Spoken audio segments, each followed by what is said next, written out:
razor thin. But don't ask me what I think of you, I might not give the answer that you want me to. Greetings, I'm Rob Chappers. How are you all doing? Let me introduce you to Alan. Hello, greetings. Alan is the founder and conceptive person of the awesome project Lost Songs Music. This is true. And recently I made a video all about Lost Songs Music and how honoured and excited I am to be presenting this project. And I figured, you know what, it might be a really good idea if I introduce you to Alan, since it's his thing. And he's a really nice guy. He comes from Wales. Don't hold that against me. I won't. We might put subtitles for some of the people that don't come from anywhere near Wales. Does happen. Does happen.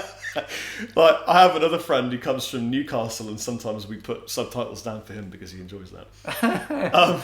But yeah, I think it was a good idea just to tell people a little bit more about the project and explain, I suppose, why it is, where the dream came from and why you're doing it. Okay. Well, Lost Songs, really, a lot of things in life, I guess, stem from your own experiences. And, you know, I've been in and around music most of my life, ended up writing songs, you know, that kind of stuff, but not really going anywhere. Then I had a couple of lucky breaks and the music did start to go a bit further. So we had a band and we got an album out there, Ticking Tree, go and buy it. But really I was lucky, and I thought, you know, there's a lot of people in the same boat as me who've never had that break, That's never really had true. that opportunity. So I thought, well, is there something I can do about that? And Lost Songs really stemmed from that. So how I would describe Lost Songs is a chance for people out there who've written a great song, but it's never got anywhere, to really give that song a chance to flourish and to live, as opposed to just withering away where it gets lost. So Lost Songs is all about those guys sending in, or girls, those guys sending in their songs. It's about the song. I'm really not too bothered about the singer or anything like that. They haven't got to be good looking. I don't care whether they're young or old, anything at all, doesn't matter. It's about the song. And we're going to get all these songs in, and we then pick the best 16 and we put them out on a Lost Songs album. We've done Lost Songs 1. That's out there already, so you can have a look at that. And Lost Songs 2 is now in the making. Close-in submission date is the end of this month. It is the end of this month, and I think it's probably worth saying that Lost Songs 1, although it was well received, was quite limited in genre areas. It was very sort of 2 or 3 different kinds of genre. What we're really looking for now is people from all over the world to submit, you know, stuff in any kind of genre you enjoy. If you enjoy the music, if you've got a song that you've been sat on for a while, please submit it, because this doesn't have to be a folk project or a metal project. It's just an album of cool songs that you've been sat on. It's also probably worth saying that this nice gentleman here has put a lot of his own money into this project, and you're doing this for nice reasons, and that's a very unusual thing in this industry, and that's pretty much one of the only reasons that I'm really involved, other than the fact that I'm a big fan of finding, locating and looking for tunes, because I personally sat on hundreds of tunes that I've never put out, because I realised I went from one band to another and then forgot about those tunes, and I went to another band and forgot about those tunes, and often I changed genre. So I went from a blues band to a rock band to a heavy rock band to a metal band. I seem to have got heavier each time. And all this stuff I would never have considered releasing or doing anything commercial with. Sure. And it's because of you, Alun Davies, that some of my music will be on this album, and I'm very grateful. And hopefully some of you guys can be like album brothers and sisters. So you are a guitar player, did a bit of singing, bit of guitar playing, and you had an outfit and you do things. Tell me about that. All right, okay. Well, I am a sort of guitar player, mainly. Don't say a sort of guitar player, you are a guitar player. Yeah, but I'm not as good as this guy. I wish I was. I bet we all wish that. So I do that. What I really do in music is I write tunes, as I call them. You know, songs and melodies would come into my head, and I try to give them expression and get them down on some sort of record. I've been lucky now lately where I've got a producer and Metropolis, who are behind Lost Songs, also behind me, and they help me enormously. Really great bunch of guys to get my first album out. So that's out there. I don't really appear on it because, I'm kind of old for all that stuff, really, in front of people singing and screaming.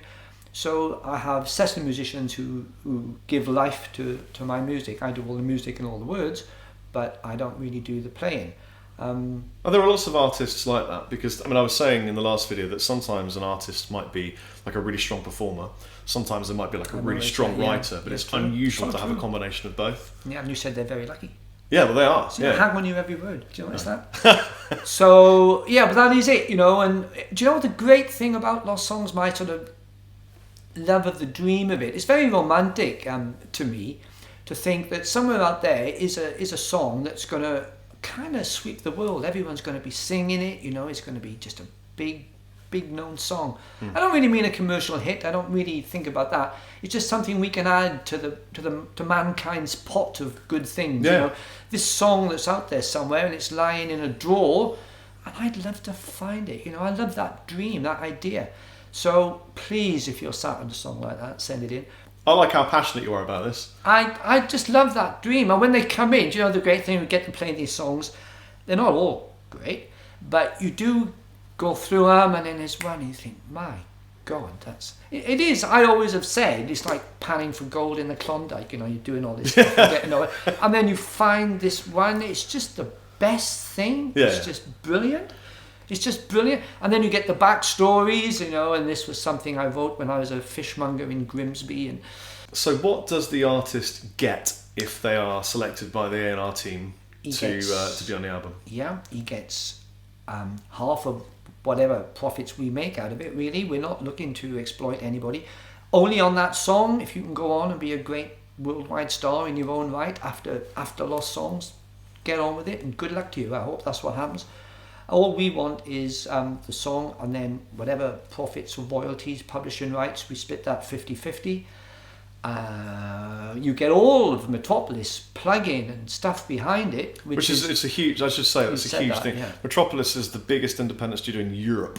They are enormous, but they're not just a recording studio. They're also a label. They're a DVD authoring. They do everything you could imagine. It's a big concern. Massive. So having the engine of Metrop behind you is really going to help. And it's working now. Some of the LS1 songs, we tend to call them LS now, if you wonder what I'm on about. That album that's out there, they've plugged them and they're being played on radio up and down the country.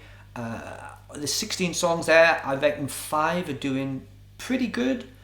I'm not going to pick them out myself, but you get your own favourites, really. And the curious thing is, when I think this is the best song on there, somebody else says, oh no, I don't like that one, I like that one. So it is varied, but Rob makes a great point that I'd rather it much more varied. And the future of LS is to maybe look at branching out into different genres. So maybe we'll do Lost Songs rock, Lost Songs instrumental guitar, Lost Songs funk, Lost Songs. That'd be great, wouldn't it? Yeah. Lost Songs funk. Because do you know what? I'm not wrong, am I? I can't be wrong in thinking there's a lot of songs out there. A label and being released commercially isn't right for every artist. So you need to make a decision about whether or not you'd like your own music to be commercially released. But if you want it released, this is a really good deal, which is why I'm happy to present this. And I'm really happy that Alan is bringing his considerable weight behind this project. There's not long left to submit tunes. You've got to the end of this month for LS2. Yes, but we're in August. We're in August. Because this video will be online forever and a day. Right, and the great thing about it for me, it's really stepping up with Rob's involvement and help, and he's kindly said he'd put a song on the album as well. And that's, more than honoured to do so. That's a big thing for us. It's doesn't affect the sort of 16 songs that that hopefully. I'm the 17th song. He's the 17th song. He's what do you call it? An album bro. He's on there as a kind of an example of what you can do if you've got the passion and the. If you've grown enough facial hair. Grown enough facial hair. Eat enough eggs for breakfast. Play the guitar as well as him and write songs as well as him. But he's not the only one. No, but he's not the only one. Yeah. So you're out there. I know you are. And send me a song. Take it easy, guys. I've been Rob. I'm Alan. See you later.